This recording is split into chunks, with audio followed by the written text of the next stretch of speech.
Apabila zikir sujud dibaca di dalam rukuk atau sebaliknya, solat dia sunat sujud sahwi. Macam mana ni? Masa rukuk macam apa? Subhan rabbiyal azim, dia dibaca subhan rabbiyal a'la. Terbalik, sujud sahwi 2 kali. Di melakukan rukun fi'li dengan kemungkinan bertambah tambahan rukun. Macam mana? Dia silap pergi diri rakaat yang kelima, atau dia sujud sekali, kemudian sujud lagi sekali, dia teringat aku sujud sekali kan 2 kali dia sujud lagi sekali, jadi berapa? Jadi 3. Sujud sahwi 2 kali hujung solat sebelum bagi salam. Saya nak buka peluang pertanyaan untuk tuan-tuan ada soalan. Siapa tanya soalan?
Cakap pasal ni kot nak mulai. Jawapan dia, solat atas kapal terbang ni kita buat hak mana kita boleh buat sahaja. Dalam mazhab Syafi'i, solat atas kapal terbang kena ulang. Faham tak? Bila sampai destinasi, ulang semula solat, sebab yang itu mazhab kita. Pendapat yang kedua, bukan mazhab kita, solat atas kapal terbang tidak perlu diulang. Pendapat itu sesuai untuk para mugari, para mugara dan untuk pilot. Sebab mereka kerja tu kerja mereka. Untuk orang macam kita ni, nak buat macam mana? Kiblat kita pun tak tahu, pakai kompas saja, mengganggu. Duduk atas kerusi, Allahu Akbar. Sampai destinasi kita khutbah. Okey, soalan dia, sekiranya kita takbir Allahu Akbar menghadap kiblat, saya nak tanya sikit, solat tu kena ulang? Bila kena ulang, solat atas kerusi tidak ganggu siapa-siapa. Sekiranya dah berdiri dah, ganggu orang, jawapan dia duduk, maka berubah arah kiblat dibenarkan. Disebabkan tidak boleh kita berdiri, jatuh pun boleh jadi, bahkan kita mengganggu orang. Dan makruh solat depan kita ada orang duduk talin orang tu. Elok orang tu duduk talin kan kita ambil mayang talin. Ikut hak pendapat mazhab kita, solat atas kapal terbang kena ulang semula. Hukum dia solat atas katil yang bergerak. Kapal terbang tu katil bergerak lah. Tapi kitab lama dia guna katil lah, katil bergerak. Ulang semula. Setutun naik kapal terbang apa kali? Apa kali? Adalah sekali-sekala macam tu. Untuk orang yang memang kan kerja dia hari-hari tu, maka solat kalau boleh menghadap kiblat, menghadap. Tak boleh nak menghadap, duduk atas kerusi, semayanglah. Tak perlu diulang sebab kiblat gugur untuk situasi yang jenis macam ni. Okey, nak abang sikit. Majlis Fatwa Kebangsaan dia tak terikat dengan mana-mana mazhab. Dr. Syed Muzaffar yang naik ke ISS tu, dia naik, dia pakai jam waktu Rusia. Sebab apa? Dia bila nak naik atas tu pakai jam kan? Pakai jam kan? Jam hak tempat bumi dia nak tolak kan? Dan dia naik sampai ke ruang angkasa. Saya nak tanya tak? Tengok di bawah ada pasal selayak tak? Bangunan 5 tingkat tengok selayak tak? Ha? Oh, no, ISS tu. Tengok bawah tak nampak apa. Okey. Majlis Fatwa Kebangsaan bersidang dan buat buku. Buku tadi antara penyusunnya ialah Dr. Abdullah Ibrahim, pensyarah yang mengajar saya. Ya Allah, buat buku.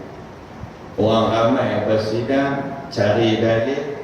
Buku tu hanya diguna oleh Dr. Syed Muzaffar seorang saja di Malaysia. Orang lain boleh guna. Panduan solat di angkasa lepas. Ramai bincang solat seorang. Maka akhirnya ada orang tanya saya, Ustaz, macam mana Dr. Syed Muzaffar nak semayang sana? Saya nak tanya soalan, Ustaz. Jawapan dia, biar dia yang telefon saya, bukan kamu. Kamu panduan solat atas pokok macam atau pokok petang. Jadi nak apa? Solat di ruang angkasa tu. Kita pilih mazhab terpilih, tapi bukan mazhab Syafi'i. Solat tak perlu diulang sebab tempoh masa di sana lama. Yang kedua, ni cerita tu juga lah. Bertayamum menggunakan debu kalau ada atau tak ada pada cermin kapal angkasa. Kat ruang angkasa ada bilik makmah dia semua tu. Ada tak benda tu cermin? Ada. Letak tapak tangan, tayamum muka. Letak tapak tangan, tayamum tangan. Kenapa tak bawa debu tanah? Jawapan boleh bawa tapi tak boleh guna. Sebab bila bawa debu tanah tadi, dia bukan ada graviti. Bila buka lagi, habis kapal angkasa dia dengan debu tanah. Maka jawapan dia nak buat macam mana? Solat seadanya, tetapi mesti badan diikat pada kerusi. Nak buka puasa boleh, pegang sonding lepas bembekkan mulut. Sebab ruang angkasa tak ada graviti, tapi semayang tak boleh, dia kena ikat. Solat apa yang boleh.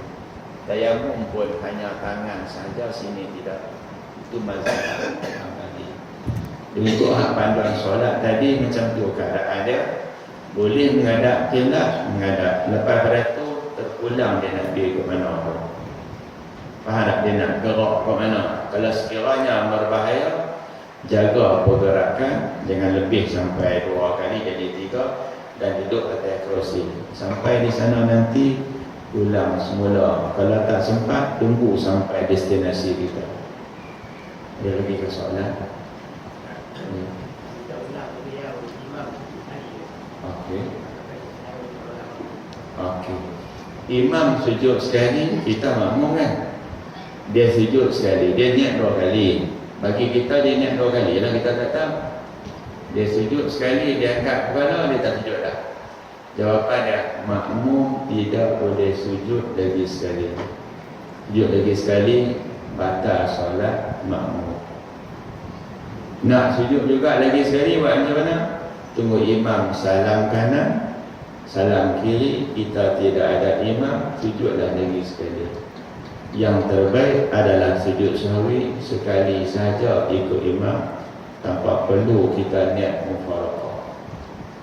Dia jaga tu, niat satu buat satu batal. Jadi kita tak tahu kan, niat manusia tersembunyi. Ini jelas kan? Soalan?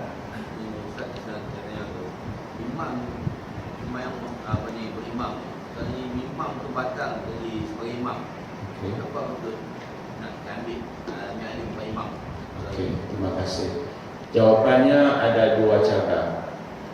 Kat belakang tu ada orang yang layak jadi imam. Kalau ada yang layak, hak belakang imam bergerak ke depan. Bincang pula batal masa bila.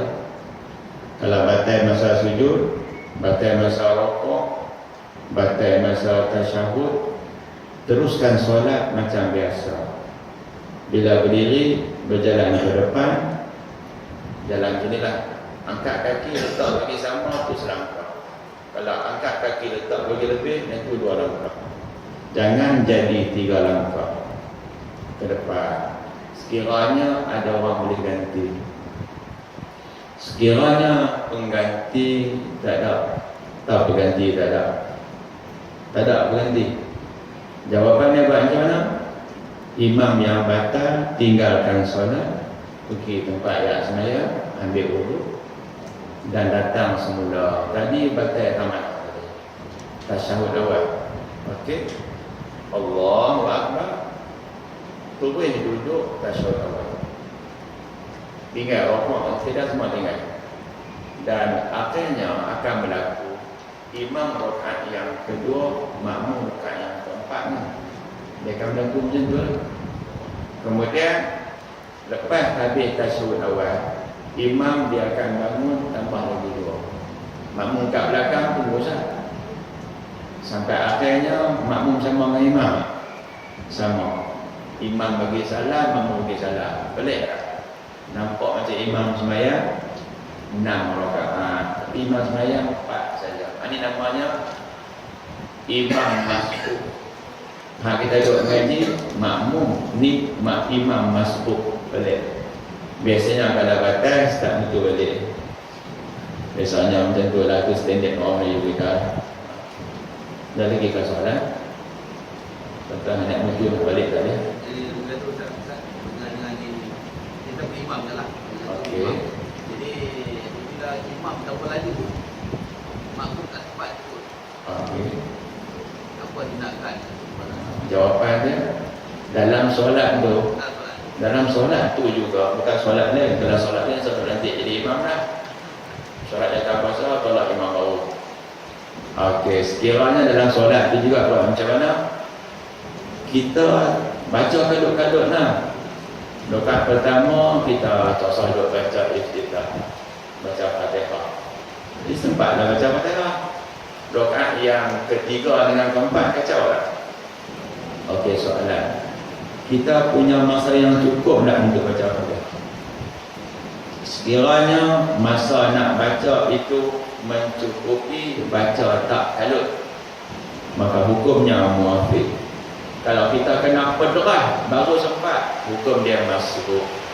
Dalam situasi jenis macam ni, dia sangkut dengan masbuk sekiranya mencukupi syarat. Tapi kadang-kadang tak. Imam baca sederhana, makmum tu dia jenis baca lambat. Makmum lambat, imam sederhana, dia rasa cepat tak imam? Makmum sederhana, apa? Imam sederhana, makmum ni jenis baca lambat, dia rasa cepat tak imam dia? Jawapan dia berhabis Fatihah.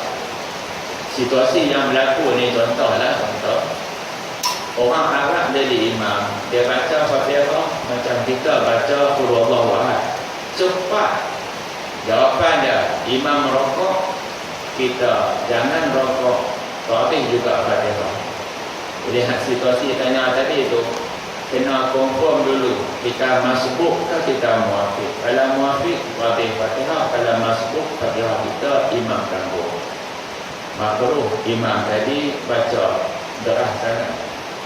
Tapi kadang-kadang macam tanya tadi, seorang hamba Allah tanya soalan perempuan, dia kata, Ustaz, apa hukum saya tak habis Fatihah sebab imam baca cepat? Dia kata imam baca cepat, saya test dia baca lambat. Saya test dia, saya tanya dia. Yang tanya ni doktor pakar tulang hospital kulit, Dr. Musfirah. Doktor tapi rajin medik. Dia kata, Ustaz, imam di tempat saya, dia baca Fatihah cepat, saya tak dan. Bila tak dan, jadi saya pun rokok sekali dengan dia lah. Sebab tak sempat masbuk lah. Tak sempat masbuk lah. Saya tanya dia, puan semayang tu, ramai lah ketua tu? Ramai? Berapa orang tak sempat? Saya seorang tak sempat, ada semua sempat. Jadi puan bukan masbuk, puan adalah muafiq. Puan kena qada balik hak mana-mana hak berlaku dulu. Dia silap stesen, masbuk kata muafiq kata masbuk. Ada lagi soalan? Muslimat?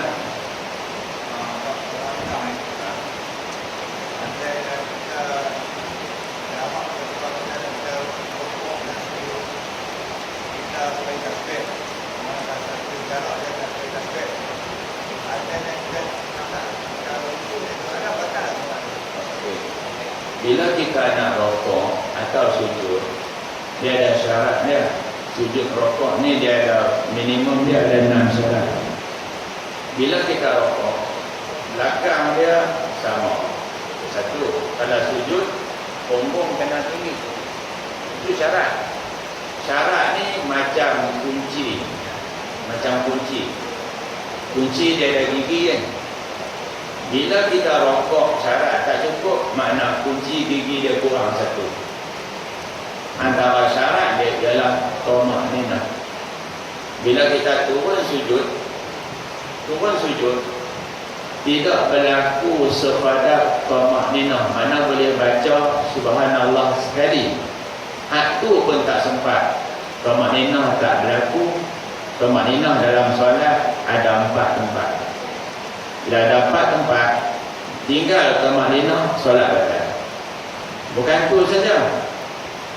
Bagi mereka yang tak sempat nak selesai Fatihah dalam berdiri sebab dia masbuk, dia wajib rokok bersama imam. Bila dia turun, kadang-kadang imam naik, dia turun imam naik. Boleh berlaku tak? Dia turun imam naik. Jawapan dia, selisih tadi kita nak kena tengok. Sekiranya pernah jumpa tak kita balik isteri keluar rumah, nah, kita masuk dia keluar, ampun sampai tak ada nak sembang, bapak saja contoh, maka imam naik ke boleh selisih macam tu, tumaninah tak berlaku. Wahai makmum yang masbuk, kamu tak dapat rakaat sebab itu lawak. Walaupun kamu sempat baca Fatihah, tapi kamu masbuk, rakaat tak kira. Yang wajib pada kita turun, boleh tasbih subhanallah 5 rakaat kepala, baru dapat rakaat. Kalau tak berlaku yang tu, tak dapat rakaat, imam bagi salam, bangun tambah lagi. Ada satu saja kecuali tidak wajib tumaninah. Imam solat, kita pun solat, kita nak sujud, tempat sujud tak ada tempat sujud. Imam berdiri, baru ada tempat sujud. Faham tak? Orang yang terlampau ramai. Akhirnya bila imam diri, baru mau sujud, duduk, sujud, naik. Jadi ada naik, imam dah rokok. Imam rokok dah. Makmum pun gugur Fatihah, tak kena baca Fatihah. Dia diri, dia rokok. Tak ada. Kira sempat sekejap, nak tasbih pun tak ada, tapi sempat sekejap, maka rokok dia dapat. Pengecualian satu saja, tak ada 2 contoh. Jelas tak? Muslimat belakang ada soalan? Ada soalan nak balik dengan apa ada tu? Ada suami masing-masing kan? Bismillahirrahmanirrahim. Allahumma hdina wahdi bina waj'alna sabila liman ihtada. Allahumma ja'al jam'ana hadza jam'an mahkuma wa tafarruqana min farqan maksuma. Wassalamualaikum warahmatullahi taala wabarakatuh.